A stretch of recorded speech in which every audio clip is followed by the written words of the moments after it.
నమస్తే అండి. నేను రికార్డ్ చేస్తున్న కన్వర్జేషన్ ఆస్ట్రాలజీ కేస్ స్టడీ కోసం అప్లోడ్ చేస్తాను యూట్యూబ్లో. Agree disagree? Agree sir. గట్టిగా చెప్పండి, మీరు స్లో వస్తుంది మీ voice. Agree sir. Perfect perfect. Lunch చేశారా? సార్ లంచ్ చేశారా? భోజనం ఇంకా లేదు సార్. ఇంకా స్టార్ట్ చేయాలి. Okay. So date of birth details చెప్పండి ఒకసారి. 26th May. సో నిన్ననే belated happy birthday to you. Thank you thank you. సాయంత్రం 3:30, మధ్యాహ్నం 3:30. అవును సార్. వాయల్పాడు విజయవాడ స్టేషన్ కదా? మదన్పల్లి దగ్గర వాయల్పాడు. Okay okay. అదేంటిది, విజయవాడ దగ్గర ఒక స్టేషన్ పేరు ఉన్నది కదా, ఇట్లానే సేమ్ సిమిలర్ పేరు ఉన్నది. Okay okay. సో మీది కన్యా లగ్నం వచ్చింది. ఒక 2 నిమిషాలు వెనక్కి వేసుకున్నాను అనమాట. చెప్పండి మీరు ఏం చేస్తున్నారో, మీకు ఏం కావాలి, కానీ మీరు గట్టిగా మాట్లాడాలి, రెస్పాండ్ కావాలి, లేదంటే మాట్లాడాను, నేను వెళ్ళిపోతా. లేదు సార్, మాట్లాడతాను సార్. ఓకే చెప్పండి చెప్పండి. అంటే ఫస్ట్ నాకు ఇప్పుడు పిల్లలతో రిలేషన్ ఎలా ఉంటుంది అనేది కావాలి సార్. ఎంతమంది పిల్లలు? 2 సార్. ఓకే. ఎందుకు రిలేషన్షిప్ గురించి ఎందుకు డౌట్ వచ్చింది? అంటే ఇప్పుడు నేను ఒక్కదాన్నే ఉన్నాను సార్, వాళ్ళు అన్నట్లే ఉన్నాను నేను. అంటే వాళ్ళు వేరే ఇంట్లో ఉంటున్నారా, వేరే దగ్గర ఉంటున్నారా? అట్లేం లేదు సార్, నాతోనే ఉంటారు పిల్లోళ్ళు. మా మధ్య ఏమి రాకుండా బాగుంటుంది కదా అన్నట్లు కనుక్కోవాలని సార్ ఫస్ట్. మళ్ళీ అంటే నాకు యాక్చువల్గా క్లారిటీ మిస్ అవుతా ఉంటే నేను మళ్ళీ అడుగుతా ఉంటాను. అంటే ఇప్పుడు ఏ ఏజ్, ఏ ఇయర్లు, ఎన్నేళ్ళు వాళ్ళకి? పాపకి 3 years, బాబుకి 5 years. ఓకే సరే, మంచిది. సో ఇప్పుడు వాళ్ళతో మీకు అంటే ఆ బాండింగ్ బిల్డ్ అవ్వట్లేదా? మీకు ఏం ప్రాబ్లం ఉంది? బిల్డింగ్ అట్లేం కాదు సార్, అంటే నేను సింగిల్ మదర్ ఇప్పుడు. సింగిల్ మదర్ అంటే మీరు డైవర్స్ తీసుకున్నారా? కాదు సార్, మా హస్బెండ్ చనిపోయినారు. Okay sorry. ఓకే ఓకే సరే. సో ఓకే, ఇప్పుడు అడిగే క్వశ్చన్ ఏంటిది అయితే? అదే పిల్లలతో ఎలా ఉంటది, వాళ్ళకి ఎంత బాగుంటుంది అని, అంటే నా చాట్ మట్టి వాళ్ళకి ఎంత బాగుంటుంది. ఎవరిది వాళ్ళ చాట్లోనే చూడాలండి మనం. ఒకళ్ళ చాట్ నుంచి ఇంకోళ్ళ దాన్ని చేయకూడదు. ఓకే. ఇప్పుడు సంతానం కోసం ఏం చూస్తారు? మా సంతానం కలుగుతారా లేరా అనేది చూస్తారు, అంతేనా? ప్రైమరీగా అదే కదా కన్సర్న్. సంతానం కలిగారు కదా. ఇప్పుడు లేదు, ఇప్పుడు వాళ్ళు మిమ్మల్ని చూసుకుంటారానా లేదంటే మీరు వాళ్ళని చూసుకోగలుగుతారని మీరు ఎగ్జాక్ట్లీ క్లారిటీగా లేకపోతే నేను అట్లా విసిగిస్తా ఉంటా. అంటే చూసుకుంటారా అట్లా అని కాదు సార్, బాగుండాలా అని. అంటే ఇప్పుడు నేను వాళ్ళ కోసమే అన్నట్లే ఉండాను. రేపు ఏమి రాకుండా అంటే కొంచెం అరుస్తా ఉంటాను పిల్లలని. వాళ్ళు మీరు అరుస్తున్నారు వాళ్ళ మీద? నేను అవును. ఓకే. ఫ్రస్ట్రేషన్ కొంచెం ఎక్కువ ఉంది. ఓకే. మళ్ళీ పెద్ద అయిన తర్వాత కూడా ఎట్లా ఉంటుందని కొంచెం డౌట్. ఓకే. పెద్దగా చేయడం వరకే కదా మన బాధ్యత. అవును సార్. అంతే. తర్వాత ఇంకా నెక్స్ట్ క్వశ్చన్, హెల్త్ ఎలా ఉంటది అని. ఓకే. ఎప్పుడు హెల్త్ ఇష్యూస్ అయితే ఎప్పుడు ఉంటాయి సార్, అది ఎందుకో తెలియడం లేదు. చూద్దాం. మెంటల్ ప్రెషర్ వల్ల అది. ఓకే. ఏం మేజర్ హెల్త్ ఏమన్నా ఉందా ఇప్పుడు? ఒకటి అని లేదు సార్, ఏదో ఒకటి ఉంటది సార్. అంటే ఇంతకు ముందు అయితే కొంచెం సైనస్ ది అట్లా ఎఫెక్ట్ అయింది. హెడ్ఏక్, ఈ మధ్య ఫుల్ హెడ్ఏక్ ఎక్కువ ఉండదు. ఓకే. ఏదో ఒకటి పోయిందంటే ఇంకోటి పోయిందంటే చిన్నవే కదా, చిన్నవి. ఓకే. చిన్నవే సార్. ఓకే. Next question. ఇంకా జాబ్ కి ప్రిపేర్ అవుతాను సార్, గవర్నమెంట్ జాబ్ వస్తుందా అని. ఓకే. నెక్స్ట్. నేను అంతే సార్. 3 క్వశ్చన్. సరే, మరి నేను ఏదున్నా అదే. ప్రాపర్టీస్ సార్, ఇది మాకు ప్రాపర్టీస్ ఇచ్చినారు, మా హస్బెండ్ సైడ్ నుంచి వచ్చినాయి. అవి అంటే ప్రాపర్టీస్ అన్ని అంటే మా హ్యాండ్ ఓవర్ లోనే ఉంటాయి కదా, మళ్ళీ ఏమి అటు ఇటు మిస్ అవ్వవు కదా అన్నట్టు. మిస్ అవ్వడం అంటే మీరు ఖర్చు పెట్టడం గురించి అడుగుతున్నారా, లేదంటే ఏమన్నా వేరే వాళ్ళు ఏదైనా ఆక్యుపై చేస్తారని అడుగుతున్నారా? అట్లా అంటే వాళ్ళు మళ్ళీ ఏమన్నా డిస్టర్బ్ చేసేటట్టు అట్లా. ఎవరు? మీ హస్బెండ్ తరపున వాళ్ళు డిస్టర్బ్ చేస్తారంటారా? ఓకే. మీ పేరు మీదకి మీకు ట్రాన్స్ఫర్ అయ్యిందా మరి? అయిపోయినాయి సార్. అంటే అయిపోయినాక ఇంకా ఇంకేముంది, ఇంకా ఏం చేసేది ఏముంటుంది? అంటే డౌట్ సార్ వాళ్ళ వల్ల. సరే సరే, చూద్దాం. ఎట్లా జరుగుతుందో చూద్దాం. మనం వెనక్కి వెళ్దాం, అసలు చార్ట్ ఎలా ఉంది ఏముందో అర్థం చేసుకుందాం, దాన్ని బట్టి మాట్లాడదాం. Okay sir.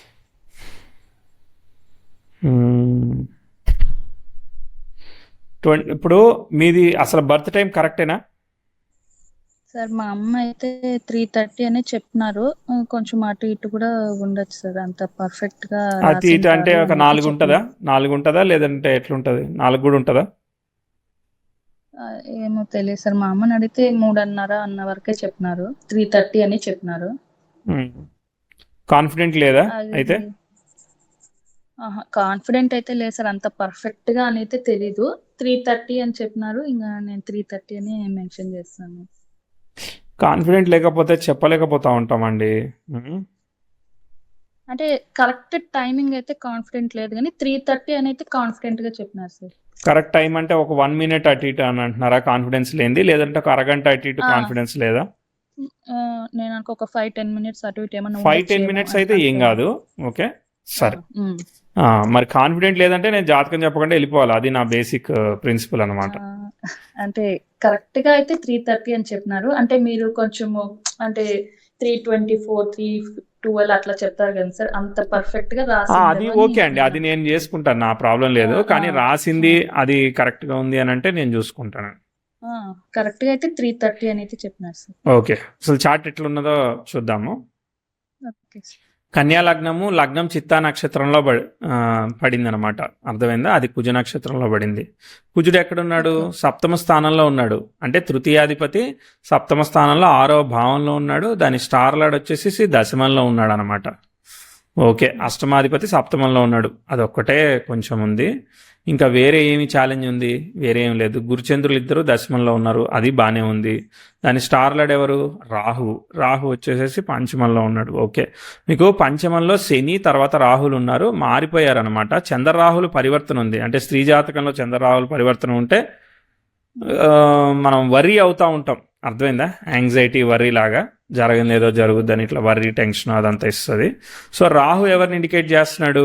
రాహు బుధుని ఇండికేట్ చేస్తాడు. బుధుడు ఎక్కడున్నాడు? అష్టమంలో ఉన్నాడు. చంద్రుడు శని ఇండికేట్ చేస్తున్నాడు. శని వచ్చేసేసి వక్రత్వం వచ్చింది, శనికి స్వయంగా క్యాన్సిలేషన్ వచ్చింది. ఇప్పుడు చంద్రుడికి కొంచెం వక్రత్వం వచ్చింది. రవిచంద్రులు ఇద్దరు, రవి వచ్చేసేసి రాహు వచ్చేసి సేమ్ స్టార్లో ఉన్నారు, దానివల్ల కూడా కొంచెం దోషం ఉంది. అంటే ఈగో ప్రాబ్లమ్స్ అట్లాంటివన్నీ, లేదంటే హెల్త్ ప్రాబ్లమ్స్ అన్నీ అట్లా ఇస్తూ ఉంటుంది అనమాట. సరే, తర్వాత బుధుడు వచ్చేసేసి శుక్ర నక్షత్రంలో ఉన్నాడు. అఫ్లిక్షన్ అంటే రవిచంద్రులు డిస్టర్బ్ అయ్యారు చార్ట్లో. తర్వాత లగ్నాధిపతిను భాగ్యాధిపతి వెళ్ళి అష్టమంలో పడ్డారు. కొంచెం మిక్స్డ్ రిజల్ట్ అనేది ఉంది, అది గండాంతర పాదమును అక్కడ ఇన్వాల్వ్ అయింది. సరే, సంతానం గురించి అంటే మీకు ఎట్లా ఉంది అంటే, ఇప్పుడు మీ వారు ఎట్లా ఎక్స్పైర్ అయ్యారు? సార్ అది సూసైడ్. ఓకే ఓకే, ఎందుకని? అది వాళ్ళ నాన్నతో గొడవ అయింది సార్, చిన్న విషయము గొడవ అయింది, కొంచెం ఎమోషనల్. ఓకే, చిన్న విషయానికి సూసైడ్. అనుకోకుండా, అంత ముందు వరకు బానే ఉన్నాం సార్, ఏం ప్రాబ్లమ్స్ లేవు, అంతా బానే ఉన్నింది. చిన్న అవి ఇష్యూలో ఆ రోజు మార్నింగే స్టార్ట్ అయింది గొడవ, ఈవినింగే ఇట్లా ఎండ్ అయింది. సరే, మనము వెనక్కి వెళ్దాము ఒకసారి, చార్టు టైం నుంచి చూసుకుంటూ వద్దాం. సో టైం లైన్ అసలు సరిపోతుందా లేదా, అసలు బర్త్ టైం ఎంతవరకు యాక్యురేట్ అర్థమవుతుంది. సార్ చెప్తా ఉంటాను, చూడండి. 10,026 degrees, ఏమీ పుట్టినప్పుడు బ్యాడ్ ఆస్పెక్ట్ లేదు. రాహు నక్షత్రం, రాహు శని ఫాలో అవుతున్నాడు, చతుర్థానికి పంచమానికి కనెక్ట్ అవుతున్నాడు. కాబట్టి ఒక్కోసారి అక్కడ బిట్ ఆఫ్ ఛాలెంజెస్ అవన్నీ చెప్పాలన్నమాట. రాహుదశ బుధుని ఫాలో అవుతాడు. సో కాబట్టి యావరేజ్ సిచ్యువేషన్స్ ఉన్నాయి, పుట్టినప్పుడు సిచ్యువేషన్ ప్లస్ చెప్పట్లేదు, మైనస్ చెప్పట్లేదు, అలా ముందుకెళ్దాం. ఓకే, నేను ఒక ఇయర్ చెప్తాను, ఇక్కడ కొంచెం బాగాలేదు చూడండి. 95, మీకు 5-6 years ఉన్నప్పుడు కొంచెం మిక్స్డ్ ఆస్పెక్ట్ జరుగుతూ ఉన్నది. అప్పుడు ఫ్యామిలీ సిచ్యువేషన్స్, కొంత ఏమన్నా అబ్స్టకల్స్, మీ ఫాదర్ వర్క్ ఏం చేసేవాళ్ళు, అక్కడ ఏమైనా ఇబ్బందులు వచ్చాయా, కనిపించిందా లేదా? నాకు అప్పుడు ఏం తెలియదు. మీ ఫాదర్ ఏం చేసేవాళ్ళు? మా ఫాదర్ టీచర్. ఓకే సరే, దాని తర్వాత తెలియదు అన్నారు కదా. తర్వాత నెక్స్ట్ ఇయర్ 96, మే నుంచి మే 96, 97లో కొంత ఇంప్రూవ్మెంట్ ఉన్నదానిలో కొంత ప్రోగ్రెస్ పనిచేస్తుంది అనమాట. ఏమన్నా పనిచేసిందా లేదా? అప్పుడు 96లో మా అమ్మ జాబ్ వచ్చిందంట సార్. ఆమె ఏం చేస్తారు? మా ఆర్టీసీలో కండక్టర్. ఫస్ట్ మామూలు ప్రైవేట్ లో టీచర్ గా అట్లా ఉన్నారంట. టీచర్ నుంచి అది గవర్నమెంట్ జాబ్ లాగా వచ్చింది. Okay okay. దాని తర్వాత నుంచి ముందుకు పోదాం. 98 ఇదంతా నార్మల్గానే సాగుతుంది. ప్రాబ్లం వచ్చినప్పుడు చెప్తా. 98, 99, 2001, 2 ఇవన్నీ ఓకే అనమాట. మనం మళ్ళీ ట్విస్ట్ చెప్తాము ఖచ్చితంగా. అరౌండ్ 2006 మీకు 10వ తరగతి అట్టా ఉండుంటారు కదా. ప్రోగ్రెసివ్ మార్స్ యురేనస్కి స్క్వేర్ అవుతున్నాడు, రెట్రో రివర్సల్ ఆస్పెక్ట్. కానీ 10th సెక్స్టైల్ సన్ జరుగుతుంది, సన్కి రెట్రో ఎఫెక్ట్ ఉంది. జూపిటర్ దశ జరుగుతుంది. జూపిటర్ ఎవరు? సప్తమాధిపతి. మరి ఇక్కడ ఆ రాహు స్టార్లో ఉన్నది, రాహు పంచమానికి కనెక్టెడ్. సరే, ఇక్కడ మనం జూపిటర్ స్టార్లో ఉన్న ఏకైక ప్లానెట్ ఆ కుజుడు ఒక్కడే అనమాట సప్తమంలో. All of a sudden twist ఇస్తాడనమాట. కాబట్టి 2006, 2007లో కొంత ఇబ్బంది జరుగుతూ ఉందన్నమాట మీకు. అక్కడ ఫాదర్ మదర్ హెల్త్ కానీ, డ్రైవింగ్ యాక్సిడెంట్స్ కానీ, లేదంటే ఈ ఫ్రెండ్స్ రిలేషన్షిప్ అట్లా ఏమైనా ఇష్యూస్ కానీ ఏమైనా కానీ మీకు ఇక్కడ 6-7లో ఇబ్బంది చెప్తా. ఏమైనా కనిపించిందా లేదా? అంటే 2006 అంటే అప్పటికి నాకు హెల్త్ ప్రాబ్లం ఉంది సార్. ఏం ప్రాబ్లం ఉంది? సైనసా? Pneumonia breath related. ఓకే. ఏమి ఒక 1-2 ఇయర్స్ ఇబ్బంది అయిందా? అవును సార్. ఆల్మోస్ట్ 10th వరకు బాగా చదువుతానే ఉన్నాను సార్. అక్కడ ప్రాబ్లం వచ్చింది, హెల్త్ ప్రాబ్లం వచ్చింది. హెల్త్ ప్రాబ్లమ్ వచ్చింది. అది కొంచెం సెట్ అవుతా ఉండే కొద్దీ చదువు అంతా కంప్లీట్ డల్ అయింది. ఇది ఇక్కడ డ్యామేజింగ్ ఆస్పెక్ట్. హెల్త్ కాంబినేషన్ మనం చెప్పాం కదా. తర్వాత ఇక 8, 9 ఇక మీరు మళ్ళీ చదవగలిగితే చదివినట్టు, లేదంటే ఏం లేదు. అర్థమైందా? దాని తర్వాత మళ్ళీ 10 అయిపోయిందా? 11, 12లో మళ్ళీ ప్రాబ్లం వచ్చిందండి. 10th స్క్వేర్ మెర్క్యూరీ జరుగుతుంది, లగ్న దశమాధిపతి కదా. రేపు ఉద్యోగం రాకుండా ఉండనియడానికి ఏమేం చేయాలో అది చేస్తూ ఉంటాడు. ఒక్కోసారి హెల్త్ పరంగా, ఒక్కోసారి ఫ్యామిలీ పరంగా, ఒక్కోసారి ఆపర్చునిటీ పరంగా డబ్బులు పెడితే మోసపోవడం లాగా ఇట్లా నెగిటివ్గా రిజల్ట్స్ ఇస్తూ ఉంటాయి అనమాట. మార్స్ కూడా సన్ మార్స్కి స్క్వేర్ అవుతున్నాడు 2012, 13. ఇది కూడా ఇబ్బందికరమైన ఆస్పెక్ట్. మరి నెగిటివ్ రిజల్ట్స్ పనిచేసాయా? సార్ అంటే అప్పుడు ఏమంత చదవలేదు, ప్లేస్మెంట్స్ కూడా ఏమి రాలేదు సార్. ఏం చదివారు అప్పుడు మీరు? BTech sir. బీటెక్ ఏంటిది? Computer science. కానీ రాలేదు, ఏమి ఆపర్చునిటీ రాలేదు, చదువు అనుకున్నంత లేదు. చెప్పాము, ఇంతకు ముందు చెప్పాము, అదే జరుగుతూ ఉంది. దాని తర్వాత ఇక మళ్ళీ ఇక సెల్ఫ్ ఎఫర్ట్ 2013 నుంచి. ఇప్పుడు గురువు ఆ పంచమంలో ఉన్న రాహువు చేయబట్టి గురు రాహువుల దోషం అవన్నీ ఆపరేట్ చేస్తూ ఉన్నాడు అనమాట. తర్వాత కుజుడు ఒకటి, మళ్ళీ తర్వాత కూడా బ్యాడ్ ఆస్పెక్ట్స్ వస్తాయి. ఇప్పుడు మాత్రం ఇక సెల్ఫ్ ఎఫర్ట్ మోడ్. ఇప్పుడు కేతు భుక్తి అంటే శుక్రుడు కేతులను ఫాలో అవుతున్నాడు కదా. ఇక 14, 15 మీరు ఏం చేస్తే అది చేసిన దానికి ఫలితం, అంతేగాని మిరాక్యులస్ రిజల్ట్ ఏం లేదు. Self effort. అర్థమైందా? 15, 16 మీకు మళ్ళీ ప్రాబ్లం వచ్చినప్పుడు చెప్తా, అప్పటిదాకా పోతుంది చార్ట్. ఓకే.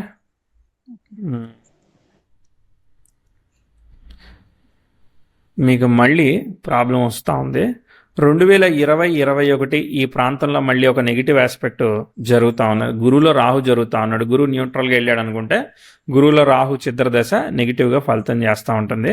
సో ఇక్కడ కొంత మనం ప్రాబ్లమేటిక్ ఆస్పెక్ట్ చెప్తా ఉన్నాం. 2020, 21 దగ్గర మళ్ళీ ప్రాబ్లం జరుగుతూ ఉన్నది. ఏమైతా ఉన్నది? మీకు పెళ్ళి ఎప్పుడు అయింది అసలు? మాది 2018 సార్. 18లో జరిగిందా పెళ్ళి? ఓకే. 18 ఆగస్టు కన్నా ముందు కదా? ఆగస్ట్ తర్వాతనా? ఏప్రిల్లో జరిగింది. అక్కడ ఏమైంది? చంద్రుడు ఆ శనిని ఫాలో అవుతున్నాడు, పంచమాధిపతిని ఫాలో అవుతున్నాడు, కానీ ఆయన చతుర్థంలో వక్రించి ఉన్నది ఫలితం ఇస్తూ ఉంటుంది అనమాట. మరి ఇక్కడ జరుగుతూ ఉంది కదా. మరి ఇక్కడ 20 దగ్గర 21 ఈ ప్రాంతంలో 2021లో కొంత కాంప్లికేషన్ జరుగుతూ ఉందన్నమాట. అక్కడ ఏ విధంగా కాంప్లికేషన్స్ ఉన్నాయి, మీ రిలేషన్షిప్ ఎట్లా ఉంది, లేదంటే ఏవి ఎట్లా ఉన్నాయి చూడండి. మళ్ళీ మార్స్ కూడా 10th స్క్వేర్ జరుగుతున్నాడు. ఇదిగో ఇక్కడ 21, 22, 23, 24 వరకు కూడా బ్యాడ్ ఆస్పెక్ట్. ఆ మార్స్ 10th స్క్వేర్ జరగడం 21 నుంచి 24 వరకు కంటిన్యూస్లీ బ్యాడ్ ఆస్పెక్ట్ జరిగిందనమాట. నెగిటివ్ రిజల్ట్స్ ఇస్తూ ఉంది. ఏమేమి జరుగుతూ ఉన్నాయి? అప్పుడు 2020 డిసెంబర్ బాబు పుట్టినాడు సార్. Okay, right. అంటే నార్మల్ చిన్న గొడవలు, అంటే ఇంట్లో మిస్అండర్స్టాండింగ్స్, మా అత్త వాళ్ళు ఆడపడుచుది అది కొంచెం ఉండింది సార్. 2022 సెప్టెంబర్ పాప పుట్టింది. ఓకే. పాప పుట్టిన తర్వాత మాకు కొంచెము గొడవలు అంటే నార్మల్ గానే పిల్లలతో కొంచెం ఇబ్బంది అట్లా నార్మల్ గొడవలు మేనేజ్ వస్తాయి. చేయడానికి, పిల్లల్ని మేనేజ్ ఆ, చేయడం ఆ, లాగా. ఆ, ఓకే. చాలా నెక్స్ట్ కొంచెం ఎక్కువ ఉన్నాయి. నెక్స్ట్ ఇంకేం లేదు, ప్రాబ్లం ఏం లేదు. ఏం లేదు అంటే పిల్లలతో కొంచెము ప్రెషర్ కొంచెం ఎక్కువ ఉన్నింది. ఓకే. వీళ్ళది మేనేజ్ చేయలేక అట్లా మాకు కొంచెం గొడవలు అవే ఉన్నాయి అంతే సార్. 25 వరకు మనం అట్లా నెగిటివ్ చెప్తా వచ్చాము. అంటే మెంటల్ ప్రెషర్ కొంచెం ఎక్కువ ఉన్నింది. ఈయన ఎక్స్పైర్ అయింది ఎప్పుడు? 2025 జనవరి 6 సార్. 2025 జనవరి. అదే bad aspect 10th house square జరుగుతూ ఉన్నది. నేనైతే మాత్రం ఆల్మోస్ట్ 2019 నుంచి 25 వరకు కూడా కాంప్లికేటెడ్ టైం నడిచిందని చెప్తాను. నాకు అర్థం చేసుకోగలుగుతారు రియాలిటీ కానీ, బట్ ఇక్కడ క్యాలిక్యులేషనే చెప్పాలి కదా నాకు ఇచ్చిన టైము డీటెయిల్స్ని బట్టి. ఓకే సరే. ఇప్పుడు వాళ్ళు 26లో ప్రాపర్టీ అంతా హ్యాండ్ ఓవర్ చేశారా? అవును sir. Progressive 10th house natal వీనస్కి ట్రైన్ అయిందనమాట. ఏమి ఇచ్చారు ప్రాపర్టీ అంటే? ప్రాపర్టీ ఒక 3 ప్రాపర్టీస్ ఇచ్చినారు సార్. అంటే ప్రాపర్టీ అంటే ల్యాండా, ఇల్లా? ఇల్లు సార్. 3 ప్రాపర్టీస్ ఇచ్చారు. ఓకే సరే.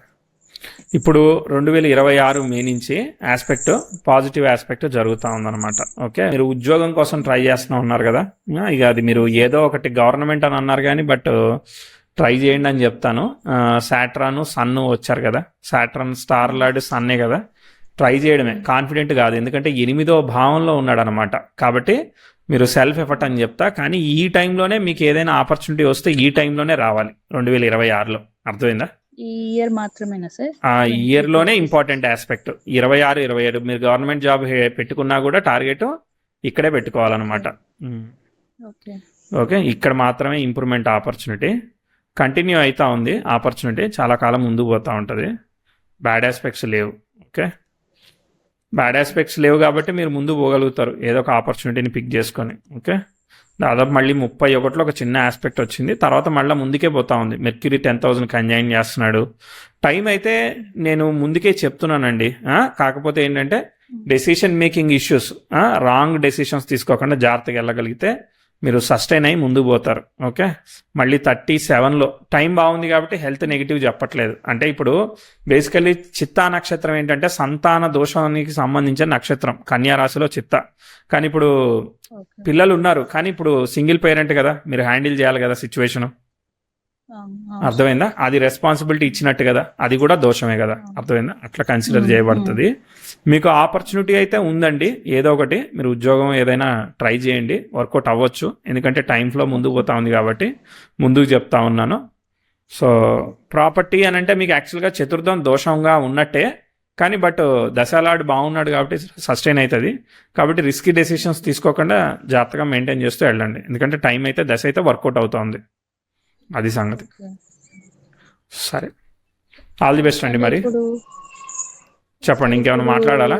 ఇది రెంట్లకి ఒకటి ఇచ్చినాం సార్, అది కొంచెం తక్కువ వస్తుంది. వాళ్ళకి కొంచెం పెంచి అంటే ఒకవేళ ఖాళీ చేసినా పర్లేదు పెంచుదాము అన్నట్లు అనుకుంటున్నాము. అవన్నీ మీరు డే టు డే మేనేజ్మెంట్ అండి, అది జాతకంలో ఎందుకు కనబడుతుంది మీరు రెంట్ పెంచేది తగ్గించేది? చెప్పండి. అట్లా కాదు, అదేమన్నా రిస్కీ డెసిషన్స్ అట్లా కిందికి వస్తుందా? అది రెంట్ పెంచడం రిస్కీ డెసిషన్ కాదు, ఇల్లు అమ్మేయడాలు, ఇంకోటి ఏదో చేద్దామని అనుకోవడాలు, ఇవి రిస్కీ డెసిషన్స్ అవుతాయి. అర్థమైందా? సో మీకు మీరు సేఫ్టీగా ఉండేటట్టుగా మీరు ప్లాన్ చేసుకోండి. అంటే మీకు కాంప్లికేట్, ఇప్పుడు మీరు ఎట్లా హ్యాండిల్ చేయాలి, మరి ఎవరన్నా ఉన్నారు ఖాళీ చేయట్లేదంటే ఇబ్బంది కదా. అట్లా టైం బాగుంది కాబట్టి నడిచిపోతుంది. బట్ నేనైతే నెగిటివ్ ఏమీ చూడట్లేదు. ఓకే, మధ్య మధ్యలో వస్తూ ఉంటాయి చిన్న చిన్నవి, ఆ వచ్చినప్పుడు జాగ్రత్తగా చూసుకోవాలి. ఇదిగో 2030 దగ్గర ఆ వీనస్ మీదకి మార్స్ వెళ్తున్నాడు కదా, అప్పుడు మీరు ఫ్రెండ్స్ కానీ ఎవరైనా కానీ మనం ఎదుటి వాళ్ళతో మాట్లాడేది కానీ రిలేషన్షిప్స్ కానీ ఇవన్నీ జాగ్రత్త పెట్టుకోవాలి, లేదంటే మళ్ళీ కాంప్లికేట్ అవుతూ ఉంటాయి. అర్థమైందా? ఓకే, ఎస్ అండి, అదొకటే నాకు మేజర్ కనిపించింది. అది ఒక minor aspect, planetary aspect. Major timeline అయితే ముందుకు పోతా ఉంది కాబట్టి నేను పాజిటివ్గానే చూస్తున్నాను. మీరు బ్యాలెన్స్ చేసుకోగలుగుతారు, హ్యాండిల్ చేసుకోగలుగుతారు అనుకుంటున్నాను. ఇక మిగిలిన ఆప్షన్స్ అన్ని మీ decisions. Okay, all the best అండి. మరి థ్యాంక్ యూ. నమస్తే.